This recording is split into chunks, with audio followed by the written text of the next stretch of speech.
Anak bawa di Mesir cakap Arab laju daripada hak yang pakar dalam bahasa Arab mengaji, tapi di pondok. Pergi baru sampai 1 tahun tak sampai di Mesir. Kalau baca kitab Arab, Masya Allah, tabarakallah, tapi bila berlawan cakap Arab dengan budak yang kecil, duduk bawah tangga saja, budak tu mungkin lagi laju cakap Arab. Jadi tidak lazim. Nah, antara kamu pandai cakap Arab, mesti kena qawaid juga kamu akan pandai. Dan tak lazim juga kamu qawaid pandai bermakna kamu akan boleh cakap Arab. Tak semestinya. Tapi alangkah baik kalau digabung dua-dua. Boleh cakap Arab, fasih bercakap Arab, dan juga fasih ketika mana mengungkapkan dan membaca kalimah Arab dengan tepat pada kaedah.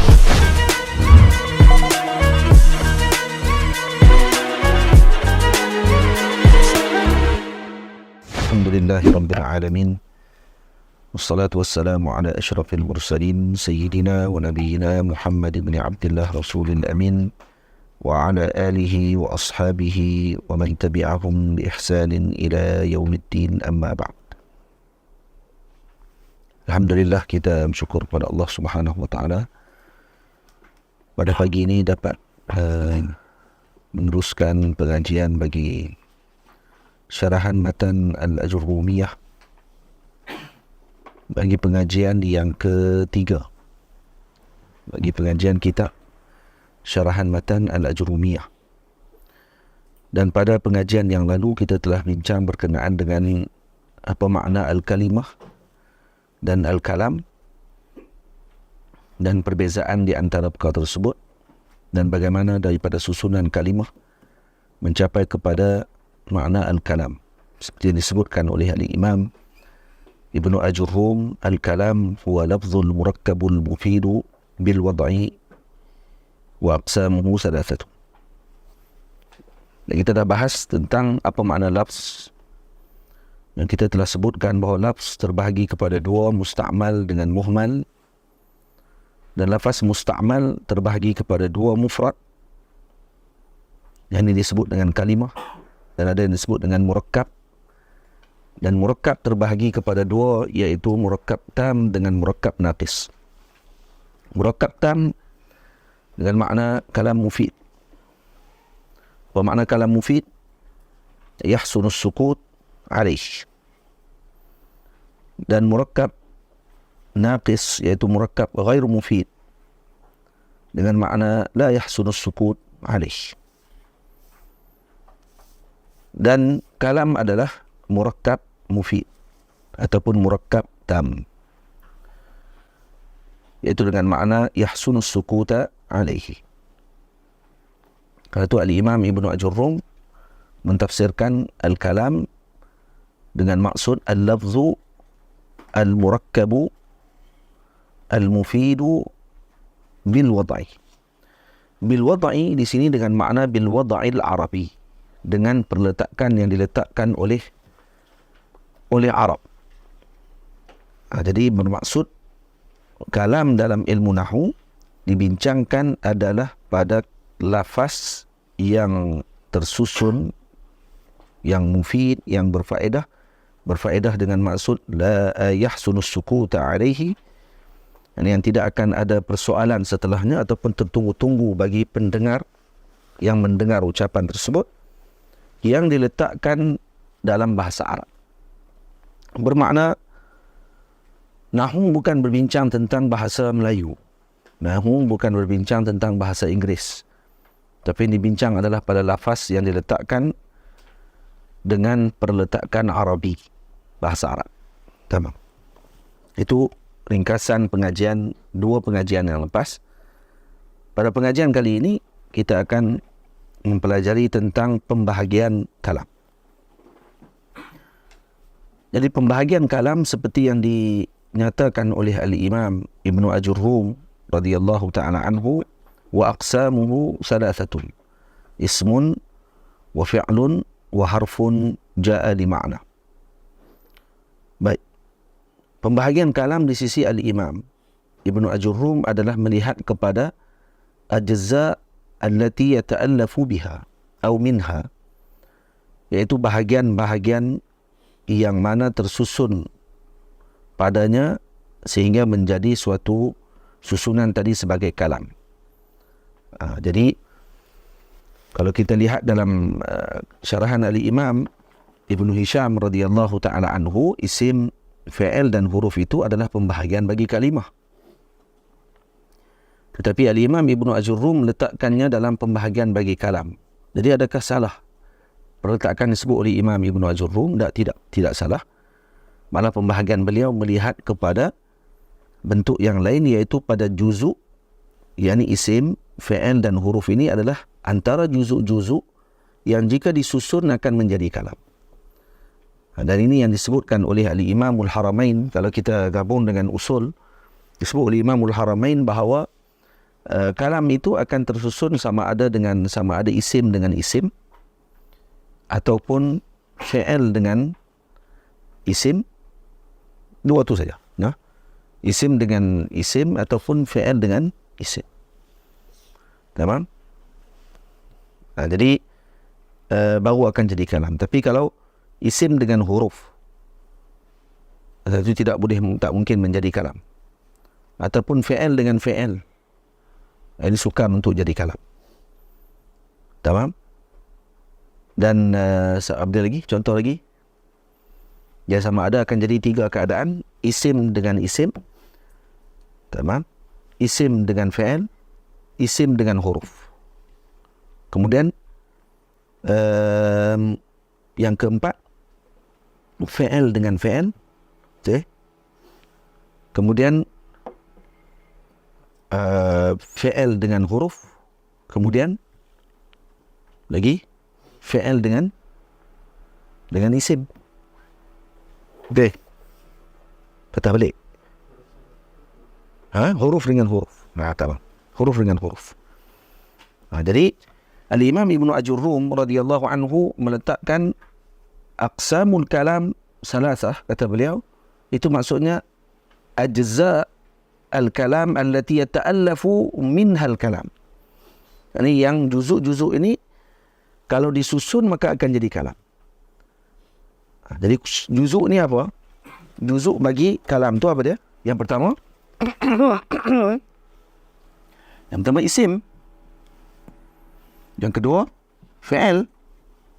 Dan yang ketiga harf. Tamam. Harf di sini dengan makna harful mabna, dengan maksud yang ada makna, bukan harfu hijaiyah, bukan huruf hijaiyah semata-mata. Lepas tu harfun ja'a li makna. Baik.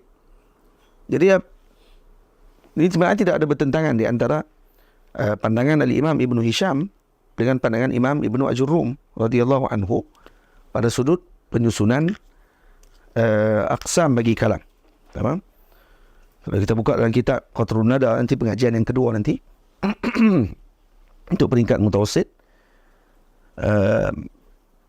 Imam Ibn Hisham menyebutkan bahawa al-kalimah terbahagi kepada 3, isim, fi'il dengan huruf.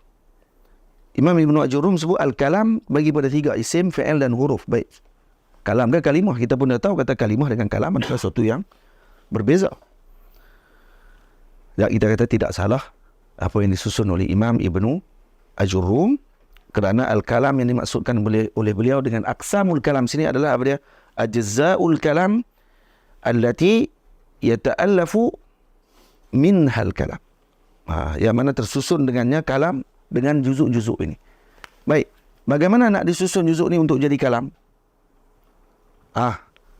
Dia akan ada 6 keadaan. Sama ada yang pertama, isim campur dengan isim. Okay?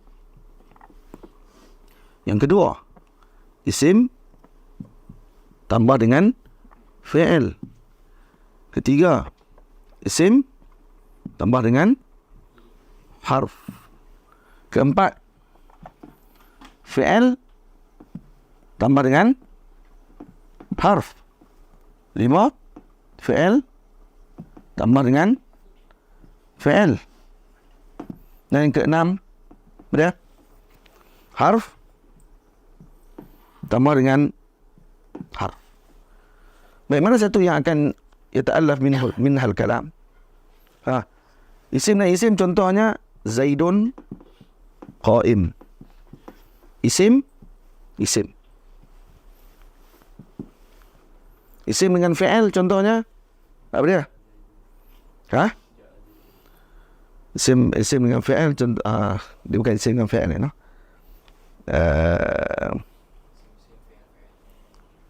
Ha? Tidak tu, ni sama ni. Isim dengan fi'il sama ada, sama fi'il dengan isim lah maksudnya. Nah, kan isim dengan fi'il dengan maksud boleh. Zaidun yadribu. Boleh? Deh. Zaidun yadribu. Ataupun daraba Zaidun. Boleh. Isim campur dengan huruf. Zaidun fi. Fi'il campur dengan huruf. Contohnya, boleh ke fi'il campur dengan huruf? Daraba fi. Fi'il campur dengan fi'il. Daraba qama. Huruf campur huruf. Fi min. Baik, 6 keadaan ni mana yang yata'allaf minhal kalam, yang akan jadi kalam. Apa dia kalam? Kalam dari tersebut dah al-kalam wal lafzul murakkab al-mufid bil wad'i. Jadi aqsamul kalam salasah. Jadi aqsam terbahagi kepada juzuk-juzuk kalam yang akan tersusun jadi kalam. Apa dia? Kalau kita tengok balik, dia akan ada 2 saja, sama ada ini ataupun tamam. Ini ataupun ini. Isim campur isim, isim campur fi'il. Ataupun tukar fi'il campur isim. 2 keadaan ini saja yang akan menjadi kalam. Boleh? Yang ni dia punya sebab kenapa Imam Ibn Ajurum sebut al-kalam wa aqsamuhu salasatun ismun wa fi'lun wa harfun ja'a li makna. Tamam. Baik. Dan hari ini kita akan tahu apa tanda-tanda alamat bagi setiap pembahagian tersebut. Kalau setiap di kalangan, setiap di antara isim tersebut itu mempunyai tanda-tandanya sendiri. Tamam. Ini juga kita dah belajar dulu dalam Qatrun Nada, disebutkan sikit tentang tanda-tanda tadi. Ini diulang kembali tapi dengan apa yang disebutkan oleh Imam Ibnu Ajurum. Baik. Tanda bagi isim dulu. Kita tulis tanda bagi isim. Ni nampak tak? Tulis lah ni. Boleh? Faham ke tidak faham ni? Faham ke dengan pembahagian ni? Ini maksudkan? Faham? Baik. Sekarang ni kita tengok apa yang di apa ni? Alamat-alamat bagi isim. Ada berapa alamat bagi isim? Dia panggil alamat tulis.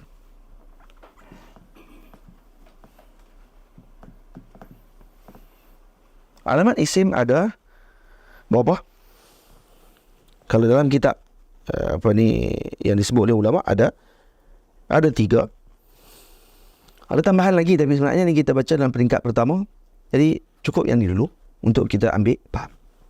Pertama at-tanwin. Tamam? Pertama tanwin. Tanwin. Yang kedua apa dia? Dukhul al-alif wal lam. Dukhul masuk padanya alif wal lam, al.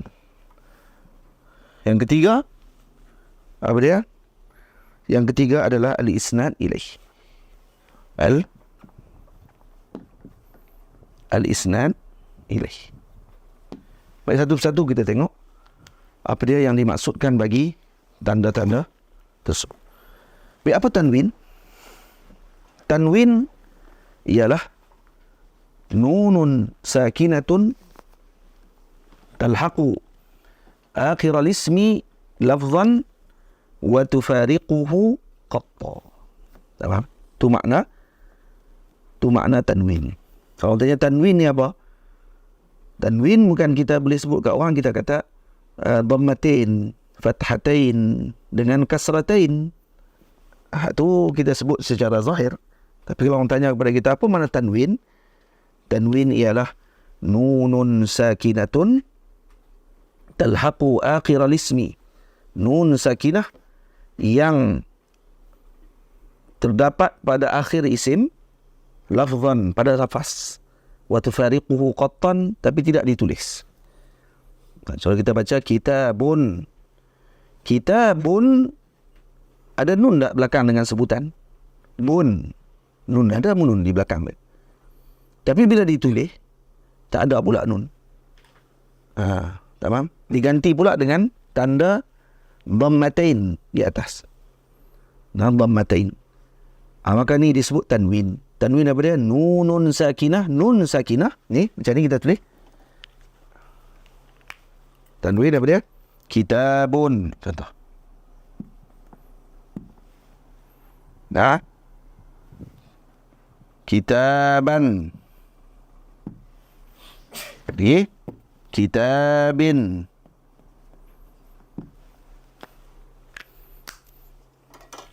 Kitabun. Kitaban. Kitabin. Kalau jumpa tanda macam ni dalam kalimah Arab, maka ni adalah isim. Apa? Jadi kalau kita jumpa Ja'a hadza kitabun. Ra'aitu kitaban. Tamam? Marartu bi kitabin. Fi kitabin. Nah. Wah. Tamam? Fi kitabin. Contohnya ada perkataan depan dia. Hadza fi kitabin. Nah.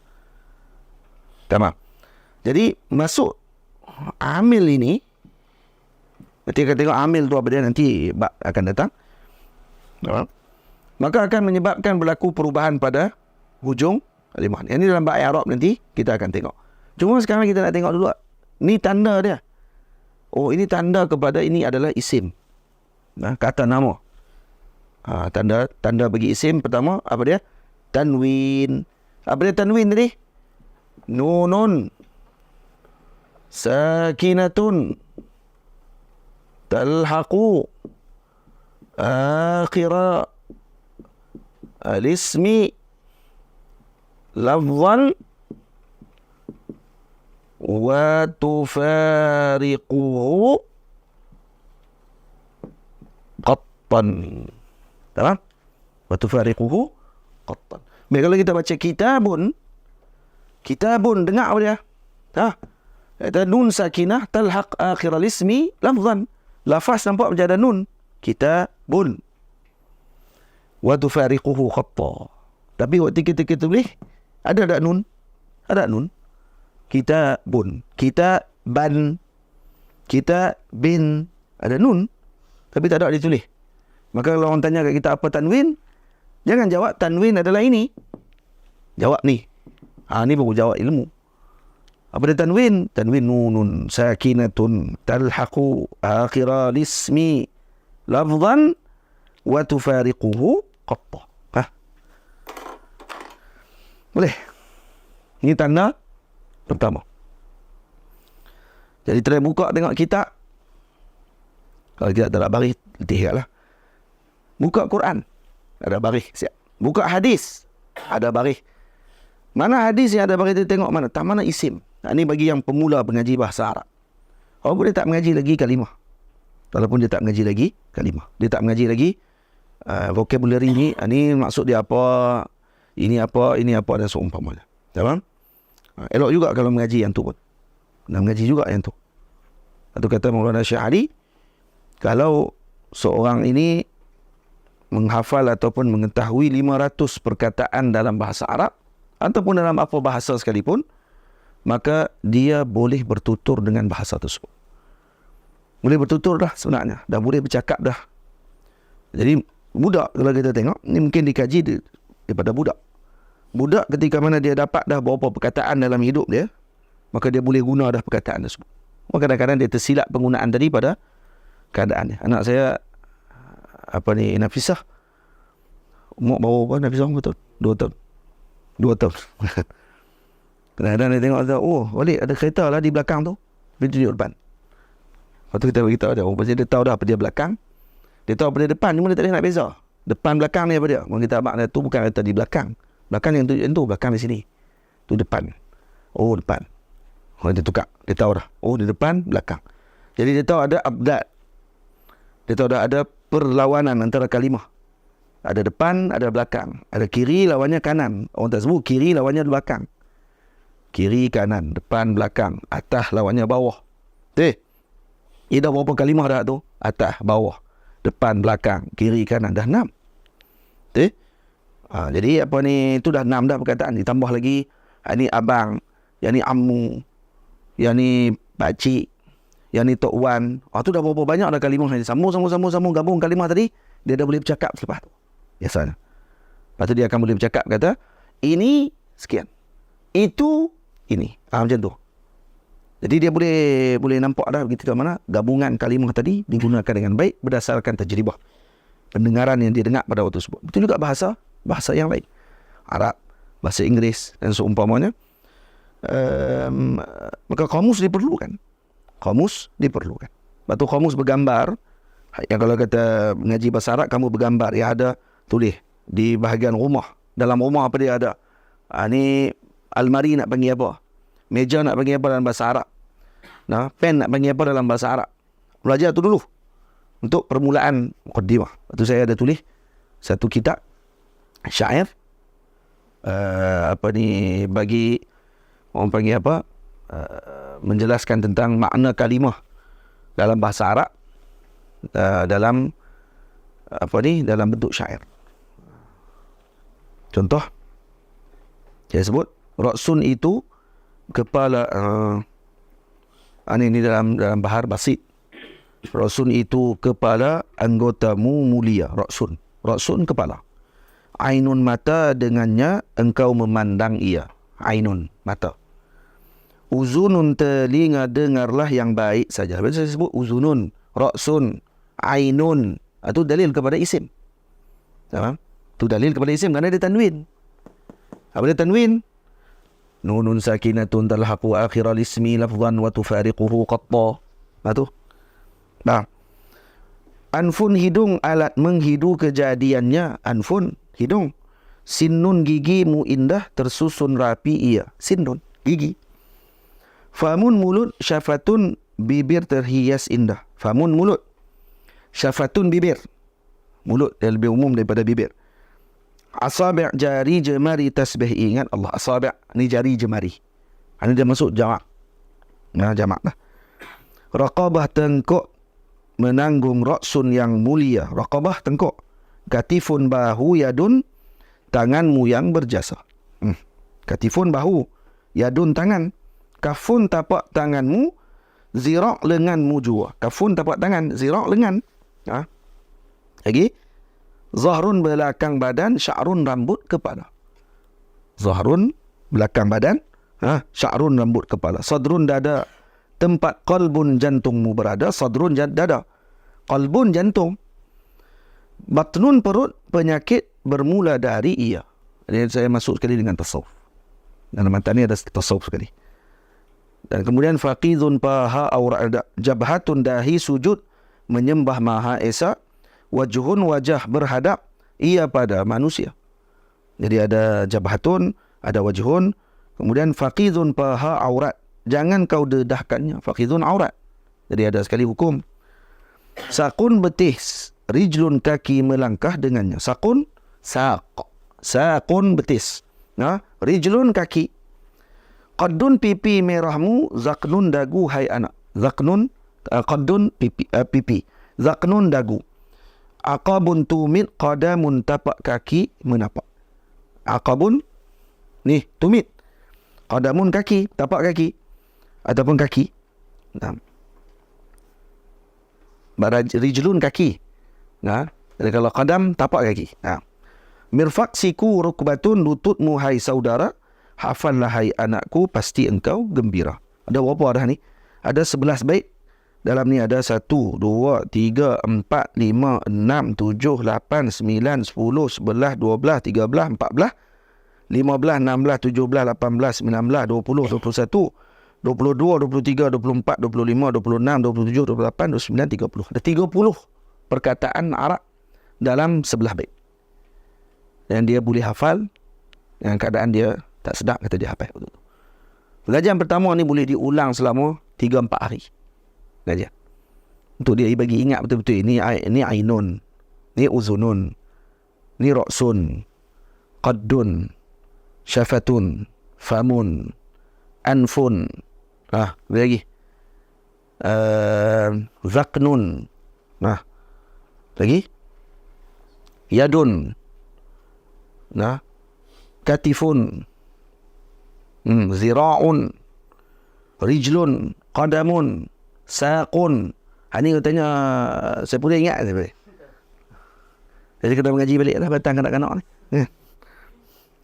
Pengajian kedua, saya tulis pula untuk kenal dalam keluarga. Walid, abun, ummun, akhun, ukhtun, ibnun, bintun, jaddun, jaddatun, ammun, qalun, ammatun dan seumpamanya.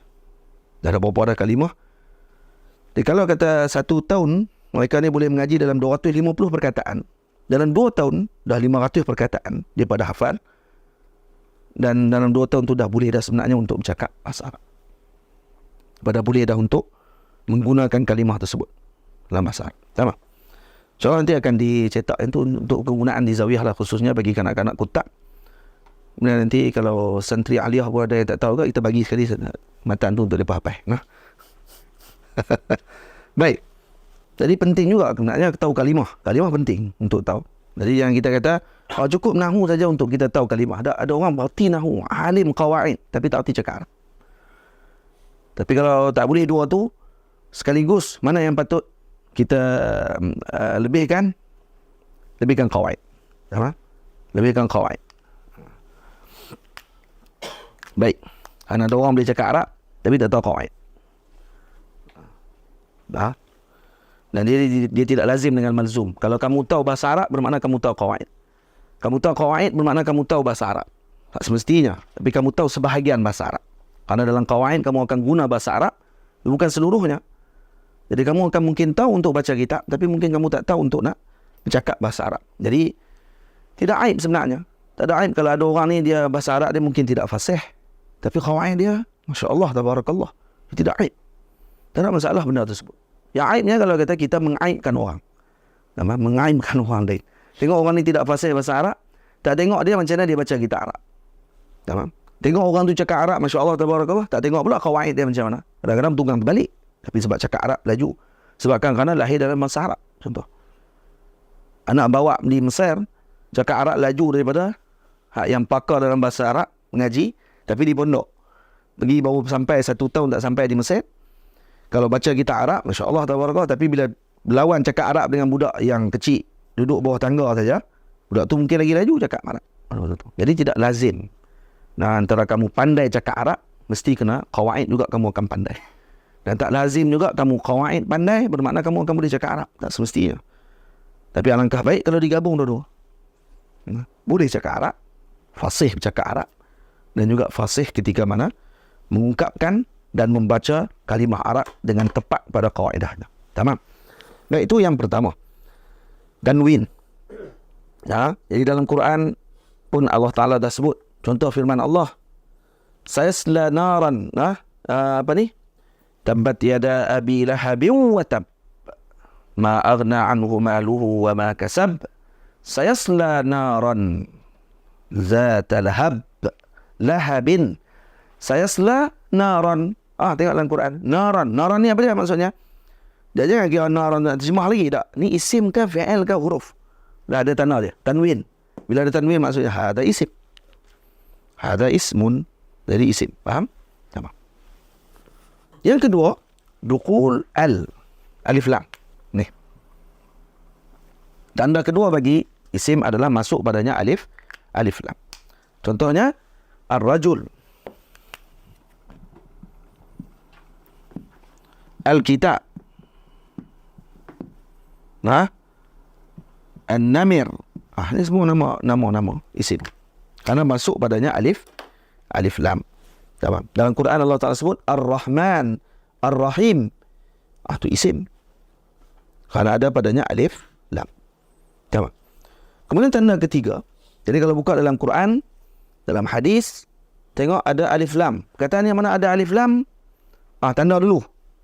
Ini tanda-tanda isim ni. Alif lam, alif lam, alif lam. Ini tanda dulu. Untuk tahu beza antara isim dengan fi'il dengan huruf dulu. Tahu dulu tu.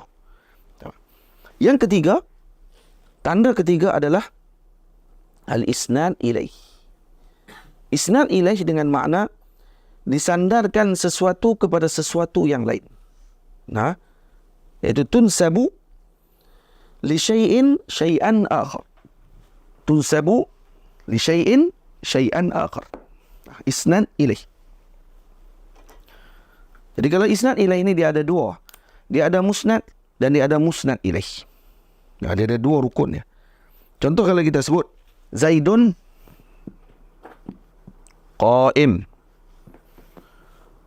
Tamam. Jadi kalau kita terjemah Zaidun qa'im, ini Zaid berdiri.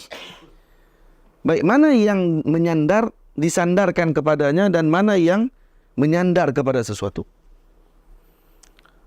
Jadi di sini kata Zaidun qa'im bermakna disandarkan Zaid kepada perbuatan kepada berdiri, betul? Ataupun berdiri disandarkan kepada Zaid. Berdiri disandarkan kepada Zaid ataupun Zaid bersandar kepada berdiri. Jadi kamu sandarkan kepada Zaid dengan berdiri. Berdiri itu disandarkan kepada Zaid. Nah, Zaid disandarkan kepadanya berdiri. Maka kita dapat tahu kata qa'im ni apa dia? Dipanggil apa? Musnad ke musnad ilaih? Musnad ke musnad ilaih? Ini musnad. Zaid ni musnad ilaih. Musnad ilaih dengan mana? Yang disandarkan kepadanya. Ini yang disandarkan kepadanya berdiri, musnad ilaih. Yang disandarkan kepadanya, musnad ilaih. Musnad yang menyandar. Maka bila ada isnad ilaih, kita tahu kata ianya adalah isim. Maka kita tahu di sini Zaid adalah isim. Kenapa? Karena disandarkan kepadanya berdiri. Maka Zaid ni isim. Walaupun kita kata Zaidun, ada juga tanda isim, tak ada dia. Kerana ada tanwin. Hak tu kalau kata tak masuk pun tak parah. Boleh masuk dah alif lam pada Zaid. Alif lam tak boleh masuk pula. Boleh. Alif lam tak boleh masuk pada Zaid. Az-Zaid. Tak ada orang sebut Az-Zaid. Zaid saja. Tapi tanda yang kedua yang paling ampuh kata ulama adalah isnad ilaih. Kerana ada tanda sebahagian daripada benda isim yang tidak boleh masuk tanda lain melainkan ini saja tanda dia. Contoh.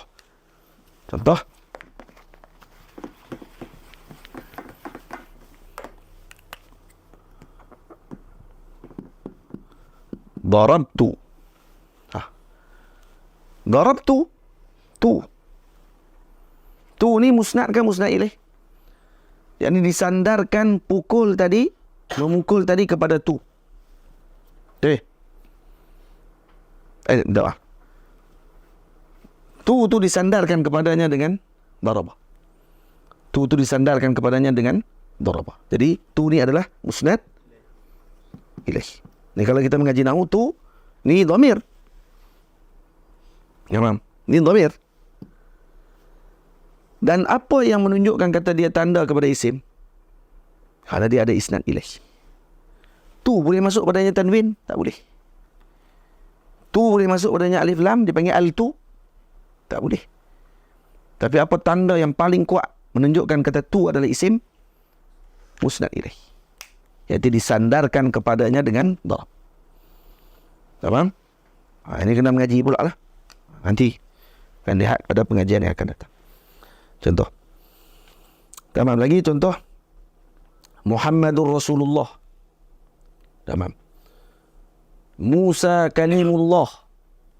Jadi sandarkan Rasulullah kepada Allahumma salli ala sayyidina Muhammad. Kamu menyandarkan Rasulullah tadi kepada Muhammad. Kamu menyandarkan kalimullah itu kepada Nabi Musa. Dan Musa salah satu daripada kalimah yang tak masuk padanya alif lam dan tak masuk padanya tanwin. Tapi tanda yang kuat untuk menunjukkan kata dia adalah isim ialah isnad ilaih. Boleh? Isnad. Yes. Seterusnya, kita dah faham tanda bagi isim ada berapa? Kalau dalam yang peringkat permulaan ni ada 3. Tanwin, dukhul alif wal lam, dan kemudian isnad ilahi.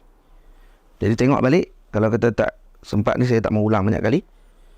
Moga-moga dapat faham dengan baik insya-Allah. Dan kemudian manakala fi'il pula? Al-fi'lu, apa dia fi'il?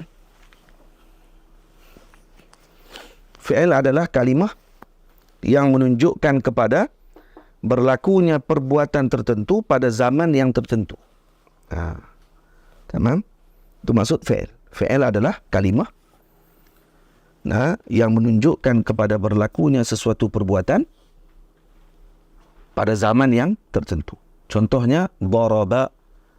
Daraba adalah menunjukkan kepada berlakunya perbuatan darb, yakni pukulan. Itu pada zaman yang terdahulu.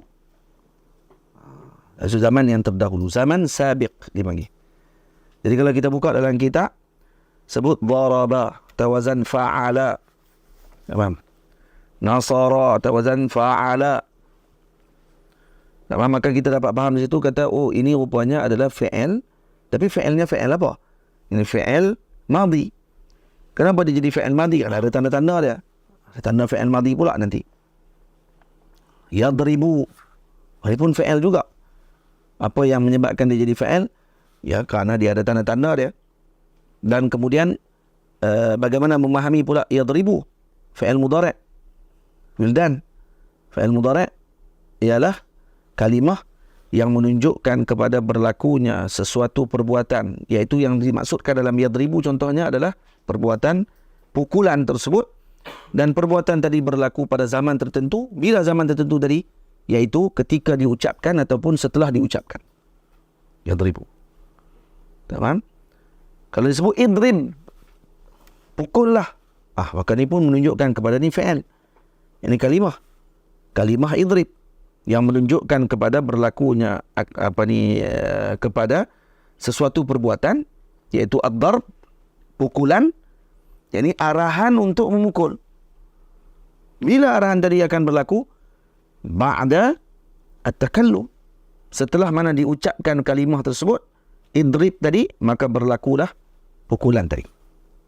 Ataupun maksudnya akan berlaku setelahnya, ba'da zaman at-takallum. Tamam? Jadi ada 3 fi'il. Fi'il madhi, ini fi'il yang telah berlaku.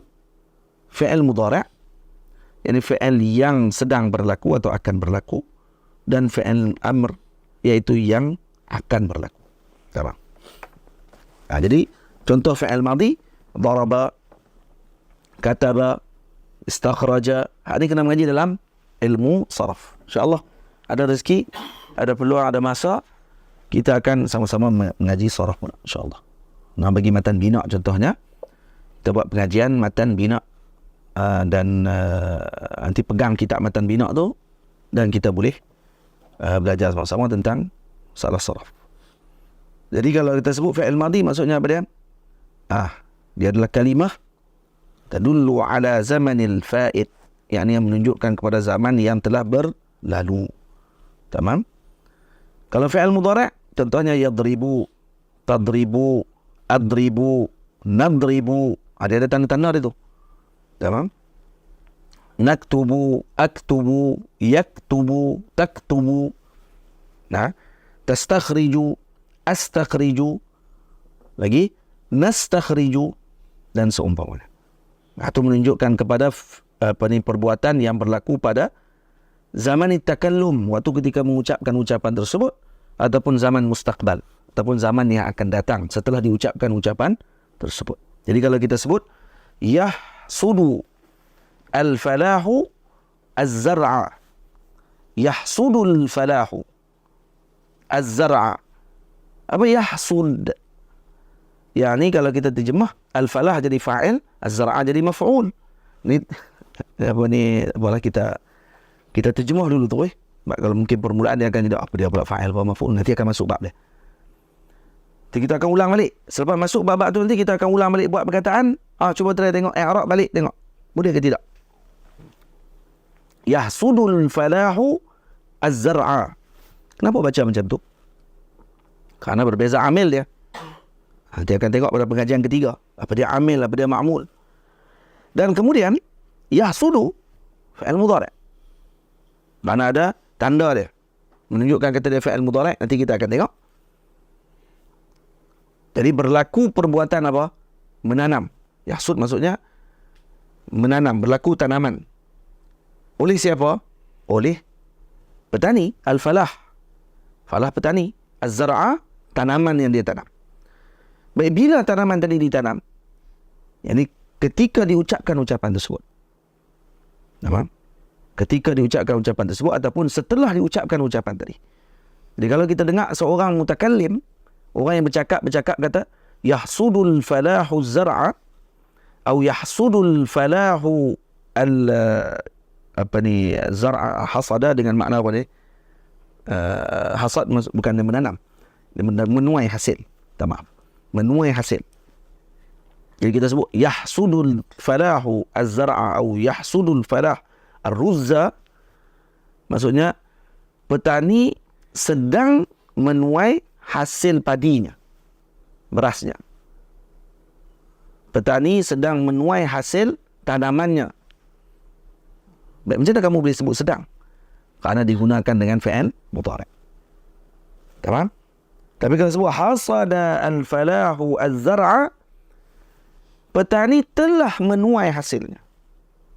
Telah menuai. Baik, mana telah pula? Kerana ada tanda fi'il madhi. Tamam? Kalau sebut pula uhsud az-zar'a. Uhsud az-zar'a. Maksud disuruh untuk kita menuai hasil pada ketika itu. Ketika itu minta maaf. Setelah ucapan tadi diucapkan. Boleh? Ini beza antara tiga fi'il tersebut. Jadi faham dulu. Fi'il ada tiga. Kita bahagi. Ini al-fi'lu. Fi'il ada tiga. Yang pertama al-madhi. Yang kedua al-mudhari'. Yang ketiga al-amr. Madhi, mudhari' dengan amr. Dan kita pun dah jelas tadi apa dia makna madhi, apa makna mudhari' dan apa makna amr. Jadi fi'il ada tiga. Faham? Dan kemudian bagi fi'il-fi'il yang tiga ini dia ada tanda. Dia ada tiga tanda. Dan ada tanda pula yang berbeza di antara satu sama lain. Dia ada tanda khas bagi fi'il madhi. Dan dia ada tanda khas bagi fi'il mudhari'. Dan dia ada tanda khas bagi fi'il amr. Bagi fi'il madhi tandanya apa dia? Yang pertama, masuk padanya ta'nis as-sakinah. Fi'il madhi ada tanda dibagi at-ta'nis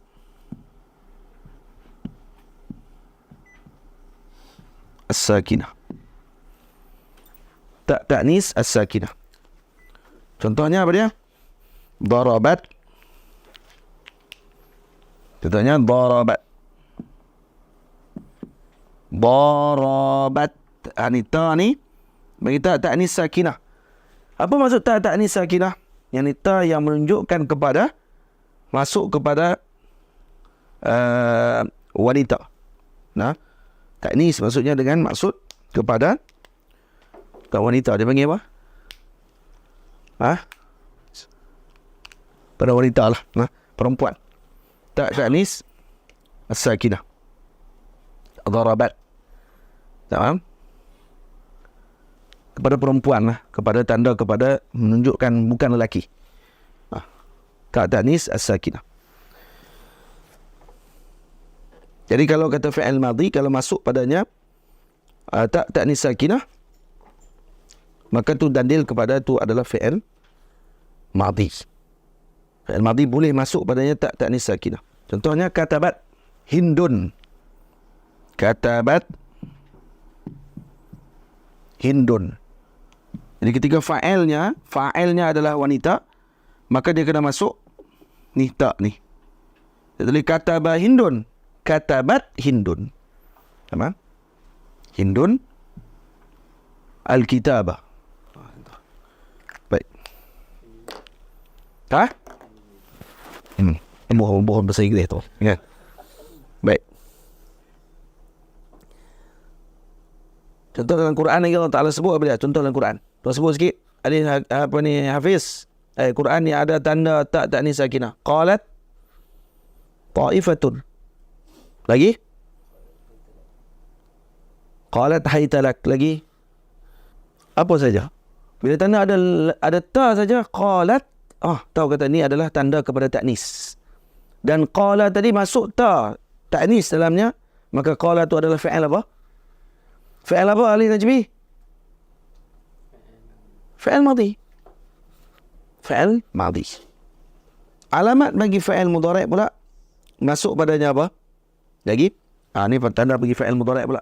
Fi'il mudhari' tanda masuk padanya adalah lam. Ni taknis sakinah. Lam masuk pada fi'il mudhari' saja. Dia tak boleh masuk pada fi'il madhi. Tadi taklah orang boleh sebut lam daraba. Tak boleh. Tapi dia kena masuk pada ni, ada fi'il mudhari' tambah ni. Lam tadrib. Boleh. Lam adrib. Kawan? Lam nadrib. Ada fi'il mudhari' baru boleh masuk lam. Kalau fi'il madhi, lam kataba. Tak boleh. Boleh? Jelas?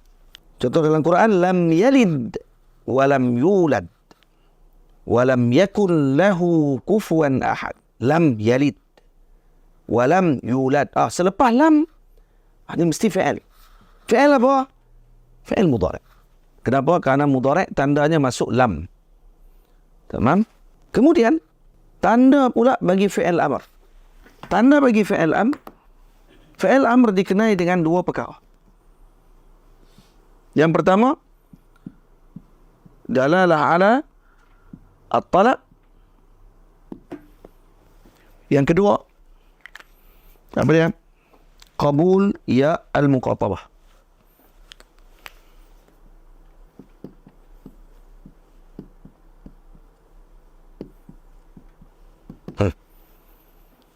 Contoh, uktub.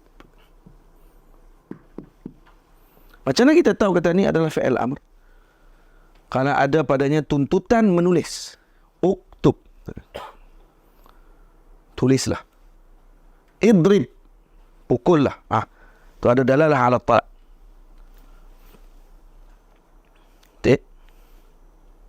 Kalau daraba, tak ada dalalah ala talab. Tadribu, tak ada dalalah ala talab. Tak ada menunjukkan kepada talab tuntutan. Uktub, ini ada tuntutan. Dan kemudian qabul ya muqatabah, dia ada masuk ya muqatabah. Contohnya uktubi, ada tu. Ini untuk perempuan, suruhan kepada wanita. Uktubi. Contoh dalam Quran Allah Ta'ala sebut apa dia? Fakulli washrabi wa qarri aina. Apa? Jadi itu semua menggunakan ya muqatabah. Jadi masuk ya muqatabah pada fi'il tersebut, maka ini dalil kepada ianya adalah merupakan fi'il amr. Karena ya muqatabah tak boleh masuk pada fi'il yang lain. Faham? Dia tak akan masuk pada fi'il madhi dan tak akan masuk pada fi'il mudhari'. Boleh. Dan kemudian ada tanda yang diletakkan tadi, orang panggil apa? Dia bersekutu maksudnya. Contoh seperti qad. Kan? Qad boleh masuk pada fi'il madhi dan boleh masuk pada fi'il mudhari'. Itu nanti akan masuk kepada bahasan tadi. Cuma ni kena ni dulu. Setakat yang kita tengok di sini hari ni, kena yang ni dulu. Dalam fi'il ada 3, fi'il madhi, fi'il mudhari' dengan fi'il amr. Fi'il madhi kita telah ketahui bahawa ianya adalah merupakan kalimatun dallat ala ma'nan fi nafsiha. Kalimah yang menunjukkan makna pada dirinya. Dan kemudian apa dia fi'il pada asalnya? Fi'il apa dia? Kalimatun dallat ala ma'nan fi nafsiha wa taqtarin bi ahadi azminatis salasah, dan disertai dengan kalimah tersebut dengan salah satu daripada masa yang 3. Ada masa lepas, ada masa sedang, dan ada masa yang akan datang setelah. Nah, dari masa yang lepas, madhi. Masa yang sedang berlaku ataupun akan datang, mudhari'. Masa yang akan berlaku, amr. Boleh? Itu makna. Dan semuanya ada tanda. Madhi tandanya tak ta'nis sakinah masuk padanya seperti darabat, lagi katabat, sakanat, dan seumpamanya. Al-mudhari' masuk padanya lam. Dibuka dalam kitab ada lam saja, atau ni selepasnya adalah fi'il amr. Fi'il mudhari'. Dan kalau fi'il amr pula, kalau tidak ada tanda ya muqatabah, maka padanya dalalah ala talab. Nah, dan kalau ada ya muqatabah, pasti padanya ada dalalah ala talab. Dua-dua sekali ada. Tapi kalau tak ada tanda ni, dalalah ala talab tu ada. Faham? Itu maksud kepada tanda-tanda tersebut. Baik, jelas? Tulis dan hafal bagi ingat. Kemudian yang ketiga, terakhir 5 minit, iaitu huruf jar. Kita sebut tadi aqsamu salasatun, ismun, fi'lun wa harfun ja'a li ma'na. Dan kita dah tahu apa makna isim. Kalimatun dallat ala ma'nan fi nafsiha walam taqtarin bi zamanin muayyan. Jadi tidak akan terkait dengan masa yang tertentu. Manakala fa'il apa dia? Kalimatun dallat ala ma'nan fi nafsiha wa taqtarin bi ahadi azminati as-salasah. Ulang selalu, ulang sampai masuk dalam kepala otak ni, terpahat dalam kepala otak kita apa makna fi'il, apa makna isim, apa makna huruf. Huruf pula apa dia? Huruf juga kalimah. Kalimatun. Ya. Dallat ala ma'nan fi ghairiha. Dia bukan fi nafsiyah. Dia menunjukkan makna kepada yang lain. Tamam? Baik. Dan kita dah tahu apa dia tanda bagi isim. Tanda isim apa dia, apa ni Hafiz? Cuba ulang balik. Tanda isim ada berapa? Dalam kitab Jurumiyah ni ada berapa ni? Hak kita sayang tadi. Ada 3. Yang pertama apa? Tanwin. Yang kedua, dukhul alif wal lam. Dan kemudian al-isnad ilaih. Tamam. Sunat ilaih. Dan kemudian tanda bagi fi'il apa dia, Saifuddin? Ada berapa tanda bagi isim? Tanda apa ni fi'il, ada berapa fi'il? Fi'il apa? Fi'il amr. Terus tengok tu. Tak tengok tak apa. Madhi mudhari' dengan amr. Baik, apa tanda bagi amr? Apa ni Amirul? Dalalah ala talab lagi. Masuk padanya ya muqatabah, dukhul ya muqatabah. Apa tanda bagi fi'il mudhari' apa ni Hafiz? Padanya lam. Apa tanda bagi fi'il tu fi'il madhi Ali Hakimi? Apa dia? Masuk padanya tak ta'nis as-sakinah. Tak ta'nis as-sakinah. Tamam.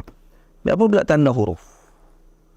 Kata ulama, adamul alamah hiya al-alamah. Atau huwa alamatu lil harf. Tidak ada tanda, itulah tanda bagi huruf. Nah. Jadi tanda bagi fi'il dengan isim, tandanya adalah wujudiyah, ada. Manakala tanda bagi fi'il bagi huruf adalah adamiyah. Tanda bagi huruf adalah ketiadaan tanda. Itu tanda bagi dia huruf, maka dia tidak ada tanda. Jadi apa makna tidak ada tanda? Dia tidak ada tanda padanya isim. Tentu isim ada alif lam. Jadi huruf tidak boleh masuk padanya alif lam. Tak boleh sebut alfi. Tak boleh sebut juga alila, ila. Min, al-min. Tak boleh. Ada masuk tak ta'nis sakinah. Punya fit. Boleh. Boleh masuk min. Tak boleh. Boleh masuk padanya dengan lam bagi fa'il mudhari'. Lam fi, tak boleh. Tu lam fi. Lambat pick up boleh. Boleh masuk padanya lam ila, tak boleh.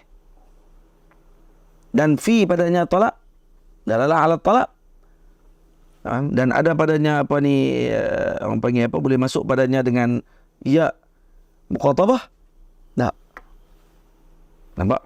Itu tidak masuk padanya tanda isim, tidak masuk tanda padanya huruf, tidak masuk pada tanda fi'il, maka huruf tidak ada tanda padanya. Faham? Tidak ada tanda maksudnya apa dia? Tidak ada tanda pada isim dan tidak ada tanda pada fi'il yang masuk padanya, seperti mana tanda-tanda tadi wujud pada isim dan pada fi'il. Jadi bila kita sebutkan alamat-alamat tadi yang ada, bukan mesti benda tu mesti ada. Alamat tu boleh terima ada pada kalimah tersebut. Bila boleh terima ada, maka kalimah tadi ditentukan sama ada ianya fi'il, huruf ataupun isim. Contohnya rajul. Rajul sukun kat belakang. Baik, tanda dia pertama pada kita nak tahu, kata ni fi'il ke huruf ke apa ni. Maka kita kata masuk padanya tanwin, tengok rajulun, fi'il. Nampak? Buat fi'il pada isim. Hadis. Masuk padanya alif lam, ar-rajulu. Boleh. Kalau dalam sikit, dot, ra, ba. Nah. Okay. Dia kata dia, oh ni fi'il lah. Ni fi'il maksudnya daraba ni fi'il lah. Nah. Dot, ra, ba. Kita tak bagi. Tiba-tiba ada selepasnya min. Kemudian ada lepas sebelahnya, selepas daripada min tu ni. Kita kata tadi, kalau fi'il, kalau ni tak ada baris ni, fi'il ni kan ni, daraba ni kami duk mengaji dah tu, darabtu, darabna. Kan ni kan fi'il. Fi'il tak boleh masuk padanya dengan huruf jar. Dan kita pun tahu yang tu. Maka kita tahu kata yang ni sebenarnya bukan fi'il. Dia tu isim. Jadi baca dia macam mana, Hafiz? Sekali kuat sikit. Darbun. Darbun minar. Tidak silap ni. Minar rijal. Darbun minar rijal.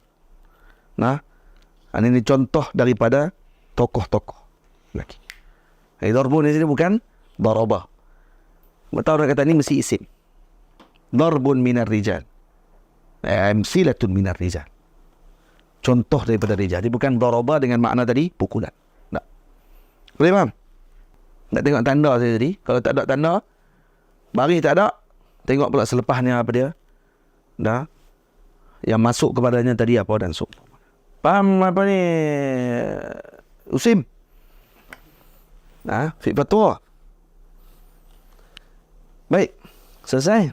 Jelas. Ada yang tak faham? Ada soalan? Alhamdulillah. Kalau ada soalan tulis feminin. Dia tulis feminin. Feminin ni bahasa Melayu lah. Saya penuh yakin. Muka yakin dia akan tukar apa yang Melayu. Melayu Melayu. Lawannya maskulin. Maksudnya tu bahasa Inggeris yang dimelayukan. Itu je. Tetap juga Ustaz tu.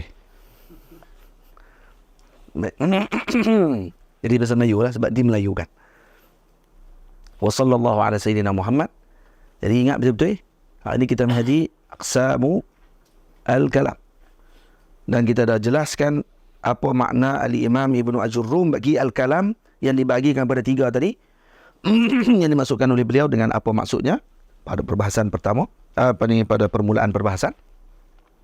Dan kemudian kita dah bahagikan tentang alamat-alamat dan tanda-tanda bagi setiap aqsam tersebut. Jadi boleh murajaah semula dan kita bertemu pada pengajian yang akan datang, pada pengajian yang keempat insya-Allah pada babul i'rab insya-Allah taala. Wa sallallahu ala sayyidina Muhammad wa ala alihi wa sahbihi ajma'in. Walhamdulillahirabbil alamin. Assalamualaikum warahmatullahi wabarakatuh.